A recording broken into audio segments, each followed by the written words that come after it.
Hello friends, today we are going to discuss about the topic social worker in healthcare settings and what are the opportunities and what are the roles of a social worker in a healthcare settings or medical setting. Okay, first we are going to look upon what are the problems to be intervened in healthcare settings. Okay, we know that there are various type of problems that are encountered by the individuals in a healthcare settings, uh, like psychosocial issues, chronic illness management, uh, caregiver stress and burnout, healthcare access and navigation, end life care and bereavement, child and family welfare, and also cultural and ethical issues. The first one is psychosocial issues. We know that many of the people undergo emotional distress, anxiety, depression, or isolation due to their health condition or medical treatment. That time, a social worker should provide counseling, emotional support, and also give coping strategies to those who are uh, facing these type of issues. The next one is chronic illness management. It is like diabetes, heart disease, or cancer, like issues. Uh, like that situations, the social worker give assist them to understand and adopting healthy lifestyle changes to those peoples who are facing with this type of chronic illness management issues. The next one is caregiver stress and burnout. We know that the caregivers undergo stress and strain and also emotional exhaustion. In that time, the social worker gives support and help to find resources. The next one is healthcare access and navigation, which includes financial constraints and also language barriers. We know that in a hospital settings or a medical setting, there are some patients or some caregivers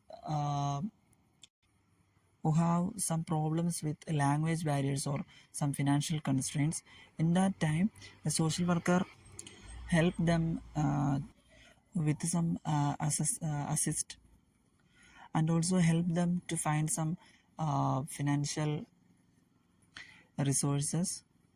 The next one is end of life care and also bereavement. In the situations like terminal illness or grief following patient, the social worker give or provide counseling and also cope with loss and grief to, to, to, to the caregivers. The next one is child and family welfare. In the situations like child abuse, family conflict, uh, also problems with child and family, the social worker work collaboratively with them and also ensure their protection and safety and well-being of the child or the family. The next one is cultural and ethical issues. Uh, in the conditions like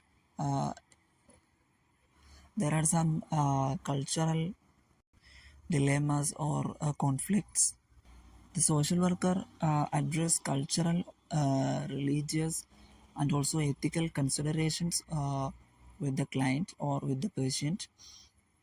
Otherwise, it may impact on healthcare decision or treatment. So, advocate the people or the patient with those issues and also help them to act wisely with those in like situations. Next, we are going to look upon uh, group formation in healthcare setting. or what are the steps which include a group formation in a healthcare setting. First of all, assessment of needs. That is the first step.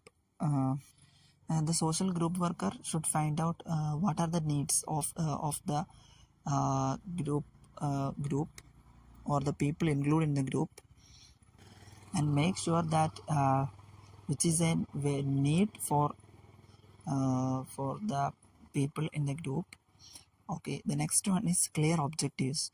Okay, the social worker should uh, form a group according with the clear objectives. Okay, the next one is recruitment.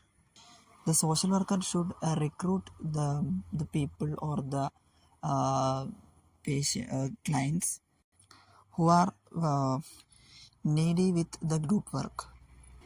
Include or recruit or add the team members who are come under the objectives or the assessment need. The next one is group composition. We know that all the individuals are different, so first of all the group should have cohesion and also need to avoid unnecessary conflicts. So composite the group members with some rules and regulations, and also and also make a cohesion among the group members with doing some activities. The next one is facilitator training. The facilitator should be a person well trained. The next one is establish group norms. We already said that in a group it is necessary to have a cohesion and also avoid unnecessary conflict. So it should need some norms and regulations. The next one is structured activities. All the activities that are planned is for the development of the group and also development of the group members. The next step is regular evaluation. The facilitator or the group worker should evaluate the group daily or regularly and do the needed things. The next one is follow up and support. The group should need some follow up and support for the continuous development and also the permanent development of the group members. The next one is documentation. The social group worker should document the development and also all the data related with the group work and the group members. Next, we are going to look upon what are the principles applied in healthcare settings. The first one is confidentiality. We know that in social work, confidentiality is very important.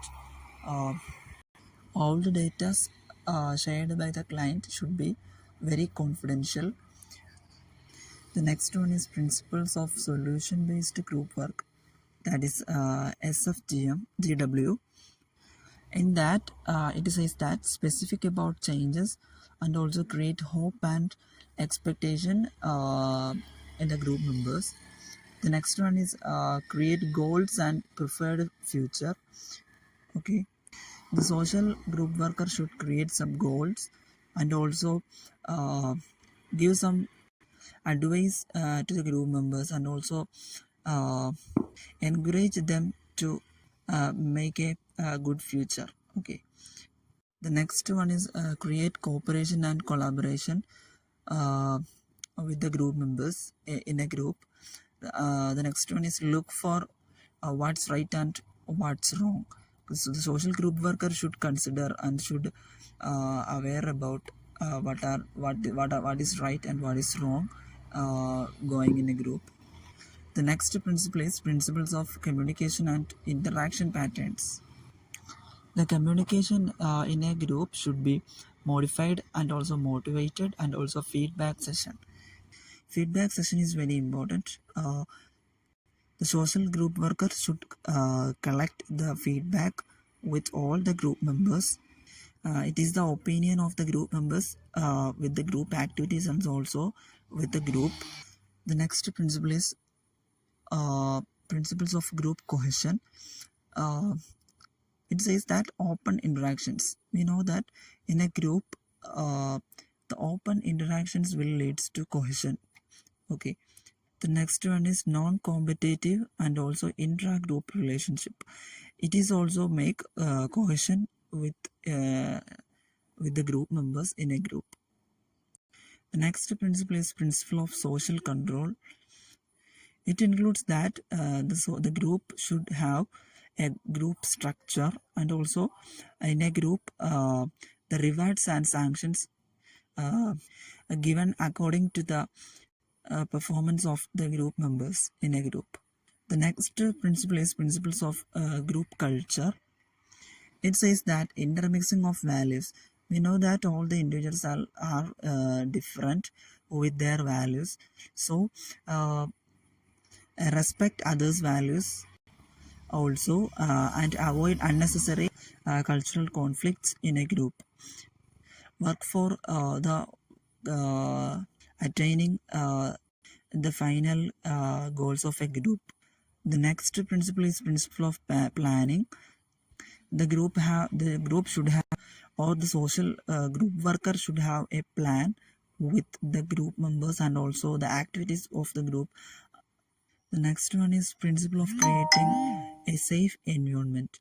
Okay, it is very important in a group. It have a safe environment to speak for all the individuals or all the members in a group, and also should have the freedom to express their own feelings and opinions in a group. The next principle is principle of monitoring and assessment of group process.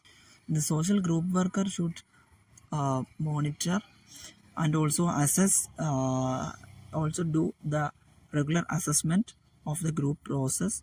And also the next one is principle of termination. It is the last principle. It says that the social group worker should terminate with the group members at the last stage of the group work. Next, we are going to look upon group work in psychiatric and medical setting.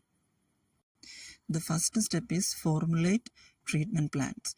We know that the treatment plan is very important.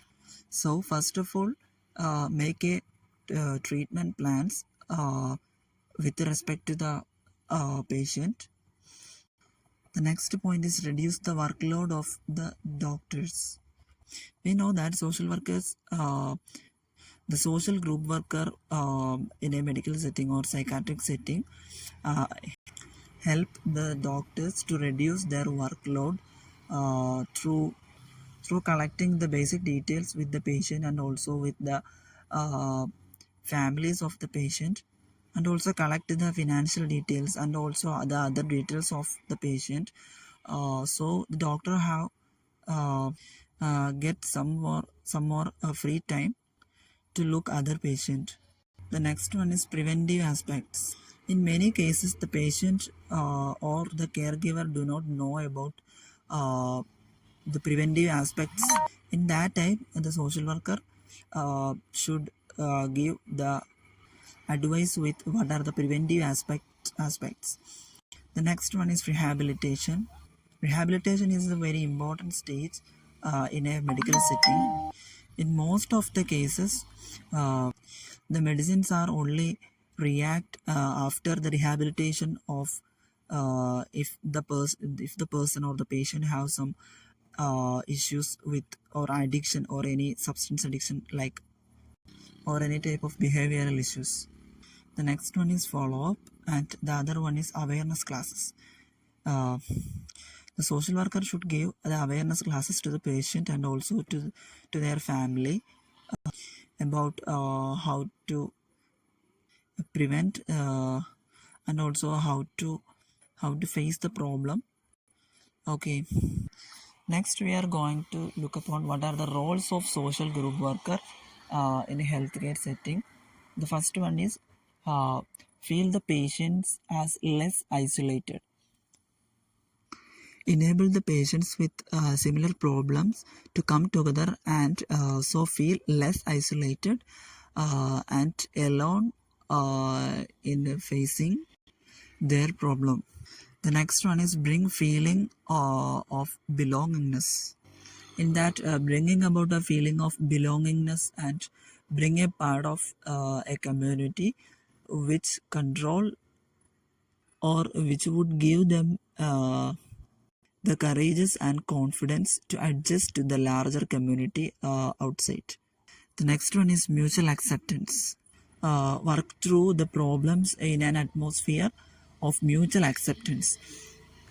Then the next one is use the group as a therapeutic agent.